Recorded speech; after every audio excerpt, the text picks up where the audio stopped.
We need to spend about 10 seconds talking about falling in love, and that's all it really requires is 10 seconds. Because the only requirement for falling in love is a pulse, right?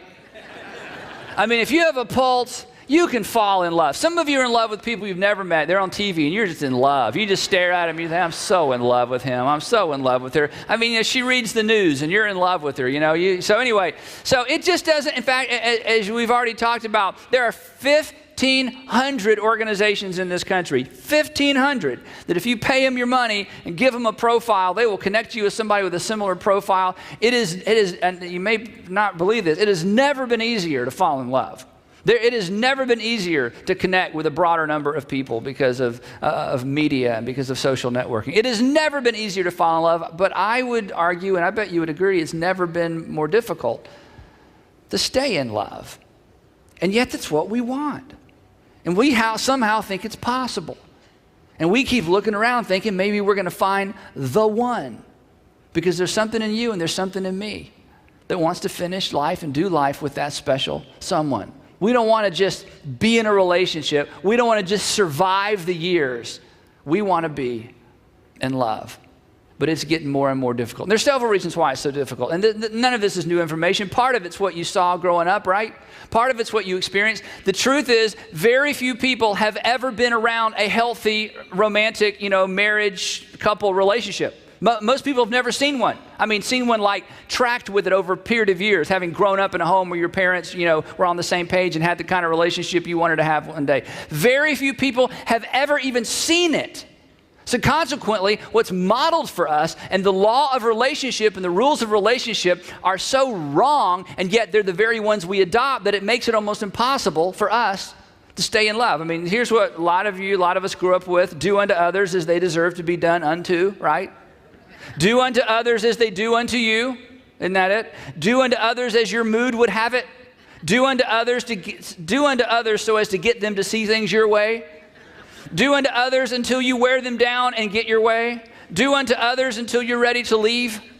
I mean, as you think about the relationships you've tracked with either your friends in the office or your cousins or maybe even your parents, or, when we look at relationships, people may stay together, but they're not in love, you assume. They're not what you want. They're just kind of surviving if they even stay together at all. So consequently, because of what most of us see growing up and what most of us have had modeled for us, I mean, we're just completely ill-equipped. We've never seen one. And yet, all of us think one's possible, and we think we're candidates for that kind of relationship. The other thing that makes it difficult is what we felt growing up. Now, the bunch of smart guys got together, men and women actually, and they came up with a list. This is kind of overwhelming. A list of what it takes for a child to grow up in a very, very nurturing environment and to leave adolescence and to be equipped to engage in healthy relationships in the future. In other words, here's what it would take to be fully emotionally, and in 2 weeks we're going to talk about emotions specifically, so hang in there. To be emotionally equipped to engage in long-term relationship, here's all it takes. You need to grow up in a home where you get respect, and this is like massive doses of all of this. Respect, encouragement, comfort, security, support, acceptance, approval, appreciation, attention, and affection. Sounds like the family you grew up in, doesn't it? You get constant respect, encouragement, comfort, security. Everybody's there, nobody's leaving. Support, acceptance, approval, appreciation, attention, and affection. Now, if that's what it takes over a long period of time to equip us to engage in long-term relationships as an adult, I mean, if that's what we felt, if that's what we need to have felt growing up, I mean, what are the odds of us being able to maintain a forever and happily ever after kind of relationship, especially when we connect with and meet people who didn't grow up getting that kind of stuff either? So consequently, what happens for most of us is we come into adulthood looking for someone from which we can get respect, encouragement, comfort, security, support, acceptance, approval, appreciation, attention, and affection.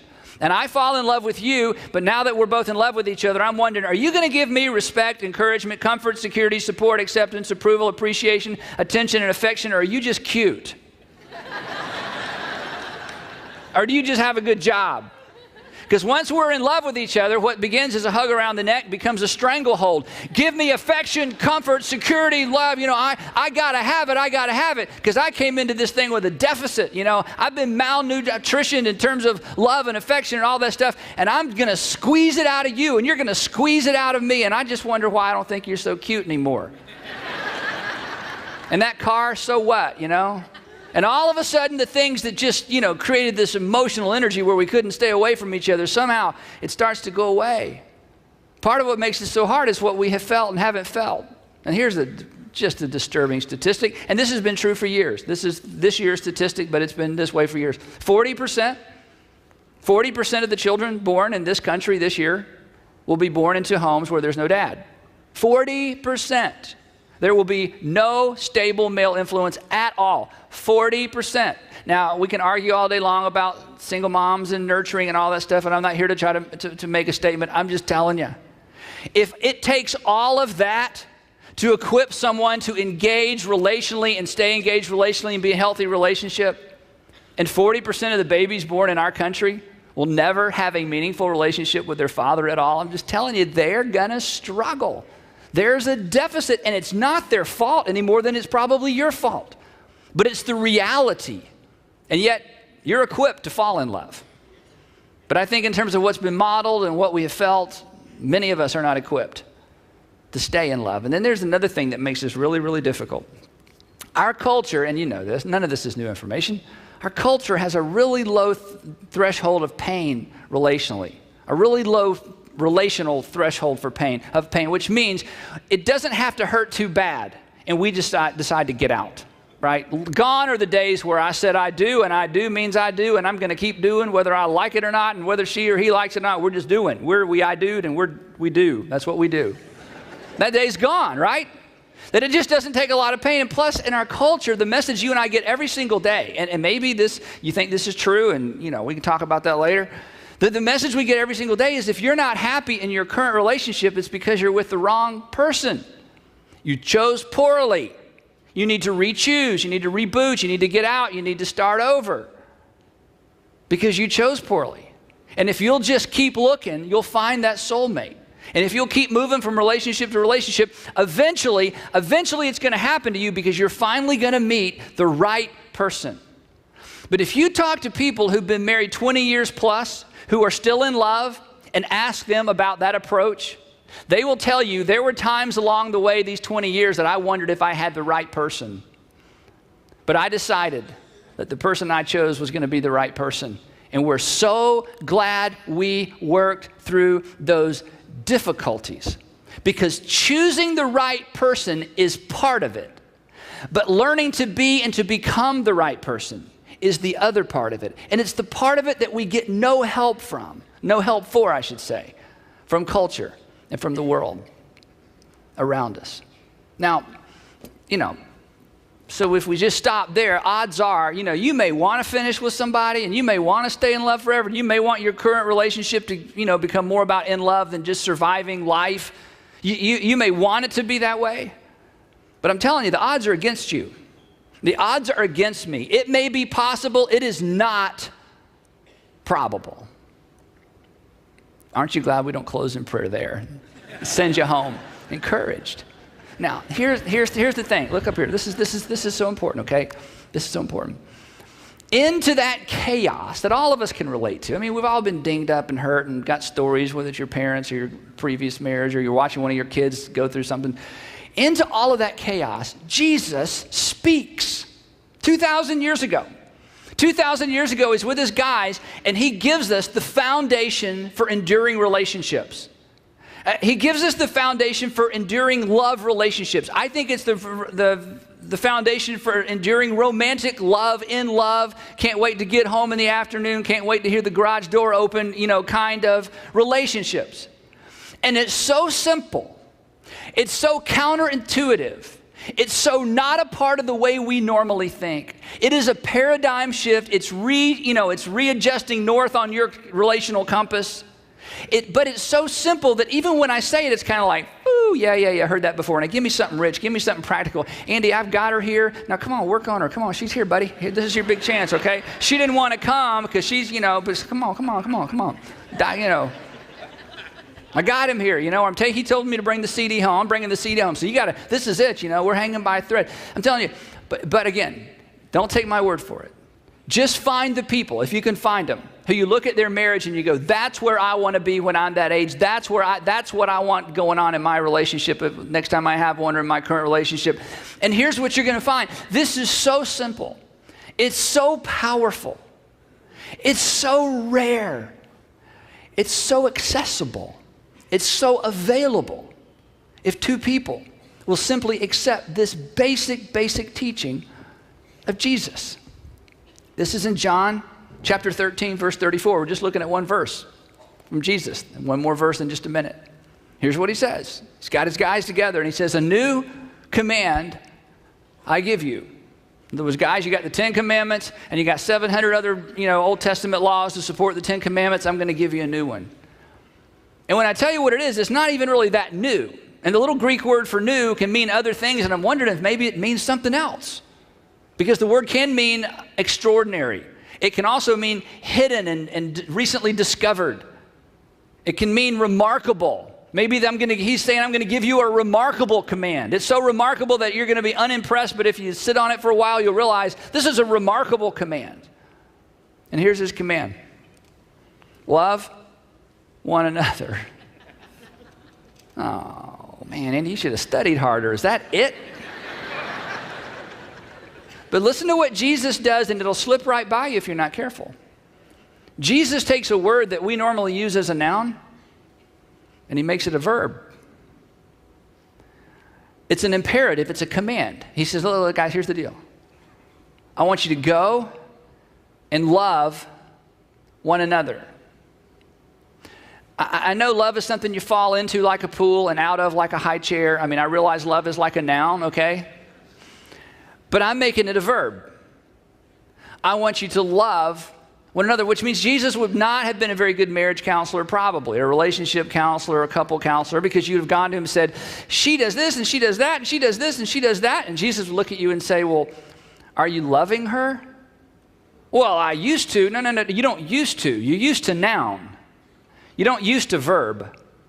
Are you loving her? Well, so here's what I want y'all to do. I'm going to fix your relationship. I want you and I want y'all to go home and I want you to love each other. But we don't love each other. Well, you ought to. You're married. But we don't. No. You're confusing noun and verb. You're saying you're not feeling it. I want to help you feel it. You got to do it and then you feel it. You see, your relationship started off feeling it, And then the feeling went away and you're trying to get the feeling back and you're thinking the only way to get the feeling back is to meet somebody new, because let's see, when did I feel the most in love? Oh, when I met that new person. I think I'll go meet a new person to get the feeling back. Jesus says, no, here's how it works. If you want to maintain it, if you want to foster it, if you want to, blow on that flame, then you need to quit treating love like a noun and you need to treat it like a verb. And I want you to go home and I want you to love one another. See, here's kind of the bottom line. This is just the beginning. We're 4 weeks going. Okay, this is just the beginning. The foundation for staying in love is to make love, pause, a verb. But now you'll remember it, right? Listen, in fact, let's just say that together because it's just fun to say in church, okay? Really, the foundation for long-term in-love relationship is making love a verb. You've got to make love a verb. And the goal isn't to recapture a feeling. Listen, in the relationship, the feeling is the caboose of the train. It ain't the engine. It starts off as the engine. I understand that. But then it goes to the back of the train. It becomes the caboose. In fact, I'll tell you something I'm not going to tell anybody else, and I don't want this to leave the room, okay? The more you make love a verb, the more you'll make love. But you didn't hear that from me, okay? Now, Here's what he says. He says, I want you to learn how to actively love one another. Love is something you do. And when two people who at some point have been in love or who are in love, and we're going to talk for 4 weeks, so don't say, hey, tell me what to do. We're going to get there. When they actively love one another, guess what it does? It rekindles and continues to kindle and inflame and enrich and make better the in love part of the relationship. But you have to love one another. It's a command, love one another. But he doesn't stop there. And maybe this is the new part of the command. Listen to the rest of the verse. New command I give you, love one another. As I have loved you, so you must love one another. In other words, he says, I don't want you to take your cue from culture. Although there's some things that can be redeemed from culture relationally, it's not all bad. I don't want you to necessarily take your cue from your parents. I mean, they may have survived, but if you look at their relationship and they just, finally dad moved upstairs and they've got 2 kitchens and they're in the same house, but I mean, he'd rather go on vacation with, the dog than take your mom. Or, they're together, but it's not what you want. It's going, maybe you don't need to take your cue from your parents about what it means to love one another. And maybe you shouldn't take your cue from your parents-in-law or your fiance's parents or, this person you're in love with's parents. I mean, I don't know where you take your cues from, but Jesus says, for sure. When you think about what does it mean to love like a verb, I want you to take your cue from me. And if you'll allow me to, I will teach you how to love. Not how to be in love. You've got a pulse. You're good. I want to teach you how to stay in love. But if it's going to happen, love must be a verb, not just a noun. To stay in love, you've got to make love a verb. Now, okay, with you, tracking with you. Later on, years later, the Apostle Paul comes along, takes the same idea and says it in a different way, except he uses a bad word. I mean, this is bad words, a word we don't like. He uses a word that's actually gotten Christians in a lot of trouble, but it's unnecessary because the word is so offensive that we kind of discount everything he says about this. But the Apostle Paul takes the very idea Jesus said, and he just uses a different word than love, and it's a word that sticks a little harder and is a little bit more of a, I don't know about that, but I'm telling you, it's the very same thing, and it's an extraordinarily powerful word that helps illustrate what Jesus meant when he said, love one another. Here's how the Apostle Paul said it. Ephesians chapter 5, verse 21. Just going to look at this verse. Ephesians 5:21. Here's what he said. Here starts off with the bad word. Submit to one another. And then here's the Jesus part again. Out of reverence for Christ. Submit to one another out of reverence for Christ. You know what that means? It's the same as love one another, except it just got a barb on it. And here's what it means. Paul said, and then right after this, we're not going to look at it today. Right after this, Paul begins to talk about men and women's relationship and husbands and wives. He goes right into it. He says the bottom line, the foundation, the starting block for people who are going to stay in love is mutual submission. Mutual submission. Mutual submission means I say, you know what, in our relationship, you're the priority.